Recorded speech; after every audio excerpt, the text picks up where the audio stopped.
Welcome to the Explainer Budget Conscious Families. I'm your host, and look, as a travel expert who spends literally way too much time staring at aviation data so you don't have to, I am so pumped you're here today.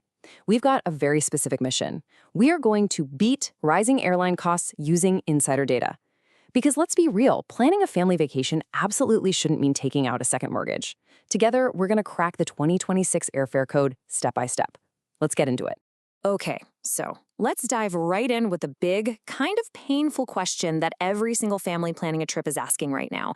You know the feeling, right? You sit down at the computer, type in your dream destination, and just sort of cross your fingers that the algorithm is going to be nice to you this year. So the big question is, are flight prices finally going to drop back to Earth in 2026? Well, the short answer is no. But don't panic, because here's the crucial thing.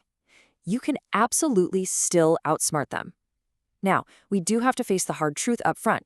Overall domestic fares are actually up roughly 15% early this year. Ouch. The airlines are definitely holding strong on their pricing. But hey, do not let that sticker shock get you down. We aren't just going to roll over and accept those high prices, no way.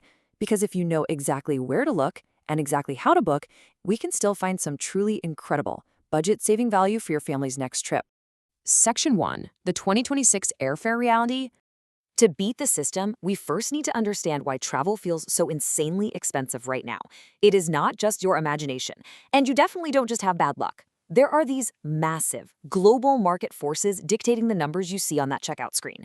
So looking at the upward pressures pushing prices high, we've got soaring jet fuel costs driven by geopolitical instability, which of course airlines pass straight on to us. Then, airline CEOs are openly stating they plan to retain their pricing strength, which is really just corporate speak for we're not lowering prices even if we could. Plus, we have restricted seat capacity. Between pilot shortages and supply chain bottlenecks, there literally just aren't as many flights in the sky. All of this is directly squeezing your wallet. But wait, look over at the downward pressures. Amex GBT projects some market stability, maybe even minor economy price drops. Why? Simply because airlines know they can't push fares endlessly higher without completely killing off consumer demand. This whole tug of war is exactly why we aren't seeing massive blanket deals to major hubs, but rather very isolated opportunities. Which brings us to Section 2, swap your family destination. Here is the deal. Because everyone is fighting for the exact same limited seats to the exact same overhyped places, the single best way to save money is to zig when everyone else zags. We're going to actively avoid those high-demand routes and hunt down off-peak, hidden gems where airlines are practically begging to fill planes. Let me hit you with this massive savings stat: 35%. Simply swapping your destination can trigger huge drops in your ticket cost. For instance, data shows Cancun is currently seeing a 35% price drop. Or if your family wants to cross the Atlantic for a real cultural adventure, Dollar Flight Club is reporting that flights to Marrakesh, Morocco are down a staggering 31%. You don't have to stay home. You just need to look slightly to the left or right of the usual tourist traps. And the savings get even wilder depending on the region. Check out this 36% drop for Sarajevo. Actually, KAOC data is showing falling airfares all across Eastern European hubs right now.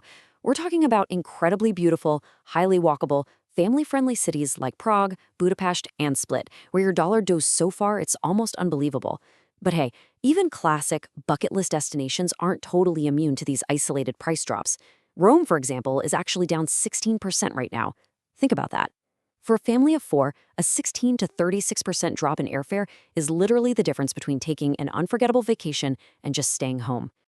Now, what if flying across the ocean just isn't in the cards this year, and you need to stay closer to home?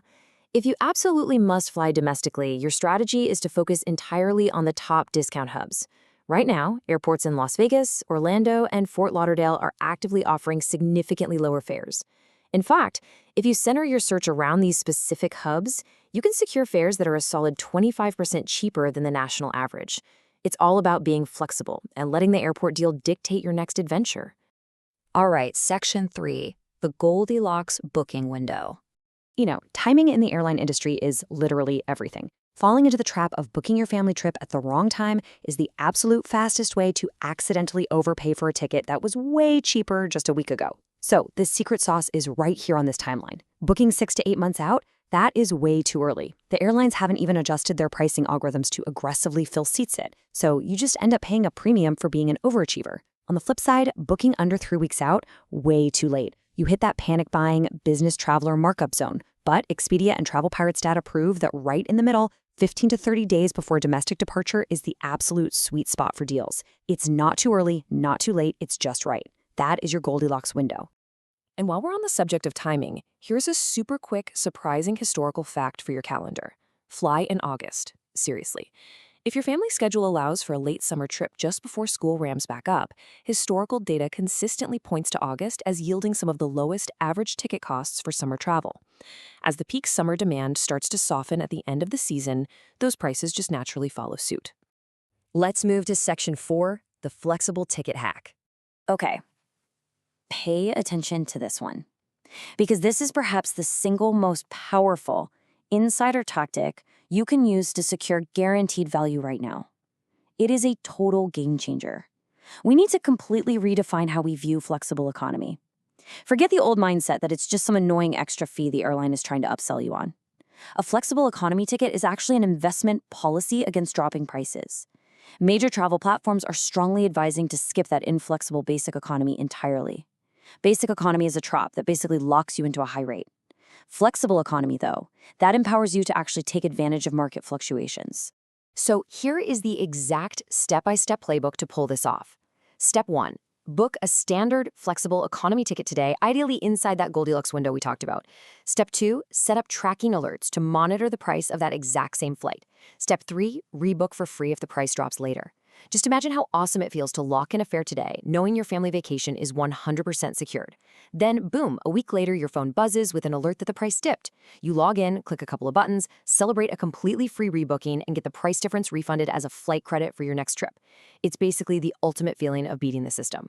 So, armed with the destination swap to places like Cancun or Eastern Europe, that 15 to 30-day Goldilocks booking window, and the flexible ticket hack, where will your family fly this summer? Now that you know the rules.